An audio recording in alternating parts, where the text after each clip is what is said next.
The number one thing that's going to change your life, the only thing that will change your life, change your business, change your money, change your relationship, is you must raise your standard. All of us in life have things we want. We don't get what we want. We get what we have to have. We all get what we tolerate. But when you're no longer willing to tolerate something, that's when your life changes. The difference in people is their standards, period. Everyone in the world has a list of things they think they should do. I should lose weight. I should work out. I should work harder. I should make more calls. I should. And then you know what? People don't do their shoulds and they get mad at themselves. What changes people is when your should becomes a must. And suddenly the thing you said should happen has to happen. That's when human beings change. It's like if you want to take the island, burn the boats. Because if there's no way to go back, it's amazing what happens when it's a must to do something versus a should. That's what makes human beings succeed. I believe that most human beings are only living at about 40% of their capability. So the mind has a governor. We have a factory, a nice governor in our brain, and it's a survival mechanism. It protects us from pain and suffering. The second we feel that, our mind says, oh no, this isn't fun. We should back off. We should sit down, find something more comfortable. And there's something about the mind. The mind has the tactical advantage over you. It knows what you're afraid of. It knows your insecurities. It knows your deep, dark lies. And it starts to push. It pushes you in a direction that is comfortable.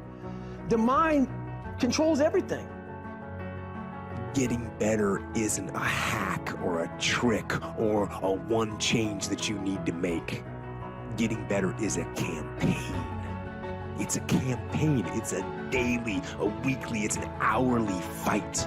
An incessant fight that doesn't stop against weakness and against temptation and against laziness. It's a campaign of discipline. It's a campaign of hard work and dedication. It's waking up early and going to bed late and grinding out every second in between, every single day. So, you want to get better? You want to self-improve? Stop looking for a shortcut and go find your alarm clock. Find your discipline. And find your guts and your passion and your drive and find your will. And then you will find your freedom. So at 40% I'm feeling pain. That's where the 40% rule kicks in. Now it starts. My mind's saying all this to me. It's saying get out of here, run, flee. The fight or flight kicks in. Okay, we're done, we're not good enough. It starts telling you all these things. You start to believe it because the mind controls all. This is the time where you have to gain control back of your mind. It's okay, let me see if I can go 45%. And once you start giving yourself more and more hope and start realizing, okay, the mind starts to be, what are you doing? We're supposed to be going right and you're going left. You start then controlling your mind. Start finding more in yourself, and then it goes from 40% to a lot further than that. But that's the start of it though. Get to the spot where your mind is saying stop. Wherever that is, get there first, and then that's when that starts to work for you. You got to control yourself in that moment. Let me tell you a story. So a friend of mine and I, we went for a run in Central Park. The Roadrunners organization, on the weekends, they host races. And it's very common at the end of the race, they'll have a sponsor who will give away something, apples or bagels or something. And on this particular day, when we got to the end of the run, there were some free bagels. And they had picnic tables set up, and on one side was a group of volunteers. On the table were boxes of bagels, and on the other side was a long line of runners waiting to get their free bagel. So I said to my friend, let's get a bagel. And he looked at me and said, the line's too long. And I said, free bagel. And he said, I don't want to wait in line.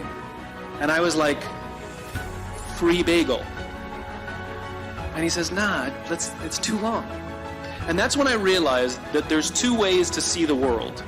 Some people see the thing that they want, and some people see the thing that prevents them from getting the thing that they want. I could only see the bagels. He could only see the line. And so I walked up to the line. I leaned in between two people, put my hand in the box, and pulled out 2 bagels. And no one got mad at me.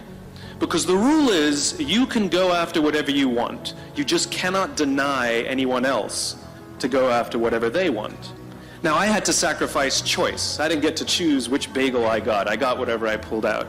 But I didn't have to wait in line. So the point is you don't have to wait in line. You don't have to do it the way everybody else has done it. You can do it your way. You can break the rules. You just can't get in the way of somebody else getting what they want. Your life doesn't end up an accident. Your life is that you initiate or donation. And that your thoughts are going to control that roadmap.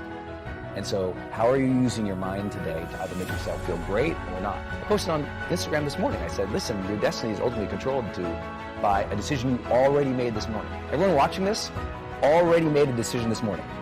This morning, they made it a life-changing, huge decision this morning. And that is either I'm going to get up, enter the world with no intention, go through the motions to hopefully get by or survive, or I am going to get clear in this morning about what I want, what I'm going after, who I'm going to be, how I'm going to serve, and whether or not I'm going to be excellent and extraordinary or not. And the problem is most people never make that conscious decision. So I was learning early on, make the conscious decision about who you want to be each day, stay congruent with that. And that was, for me, a kid who's just going through the motions, all of a sudden going, oh, who do I want to be? What do I want my relationships to be like? That was really important. And then I started setting personal challenges every month. At the beginning of each month, I do this whole thing where I holistically evaluate my life in the first of every month. And it's like these 10 different categories of my life, from emotional to relational to financial to, career, mission, objectives, all these things. I go down that on the first of the month, just kind of a holistic viewpoint of my life. And then I set a personal challenge and a professional challenge. And I do that every month. Every Sunday, I revisit my progress. Every Sunday. For 23 years. So it's not like I'm just, one day ended up in a happy life. It was like that level of self-evaluation that most people avoid until their birthday or New Year's. I do it every Sunday and every first of the month. And I don't ever miss. And I think that has helped me kind of know what mine is.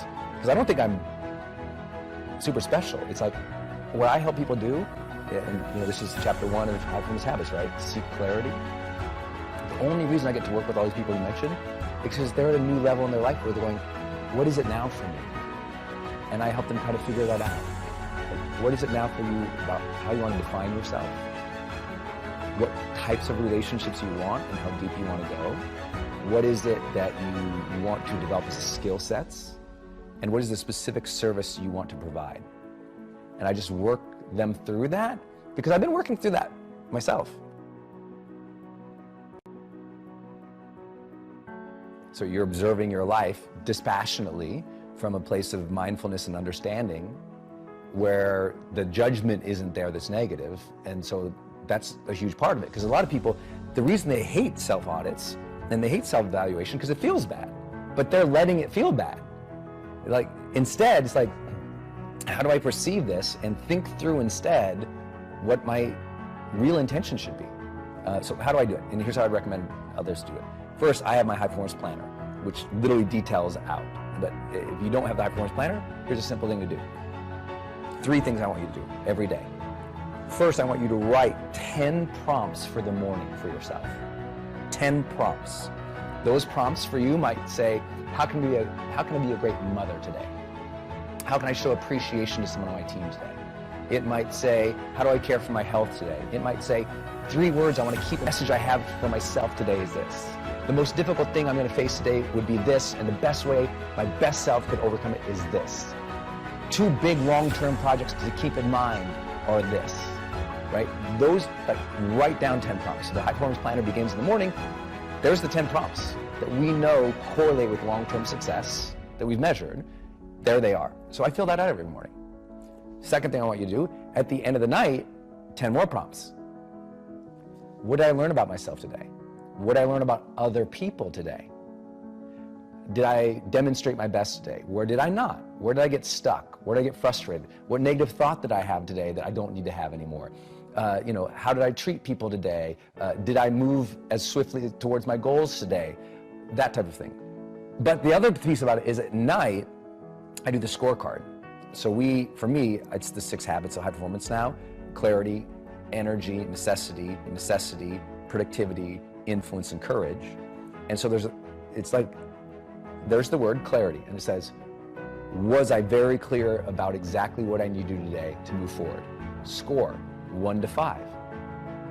And so what you got to do, the third thing I want to do, build your scorecard for the end of the night. And your scorecard might say dad. Your scorecard might say leader. Your scorecard might say specific. What I've made it is habit driven. So it's generate energy. Did I generate the energy I needed today to deliver my best? Productivity. Did I avoid distraction today and only focus on the needle moving activities? The nice thing about self-awareness is the human brain has this incredible capacity for guilt. And most people unconsciously let that roll over them and kick their butt and make it a horrible life. I love guilt. Guilt is a weapon. Guilt does not have to be a bad thing. It's not like I perpetuate, but I'm like, I love that I feel bad when I don't do a good job. Most people hate that about themselves. I love that feeling. I'm like, I didn't do a good job there. Next time I will. So some people, guilt is discouragement. Other people, it's a signal for learning. To me, guilt is a signal for learning. It is the body and the brain, the spirit, knowing what is right, knowing what is wrong, knowing what's great, knowing what's mediocre. And it's saying, hey, do a little better. Now, if it's translated into a negative impulse, then some people call it guilt. But I'm totally cool with guilt. You know what? I think it's good that we feel bad when we do something that is below our standard or that's not right, because that impulse to go, I want to do that better.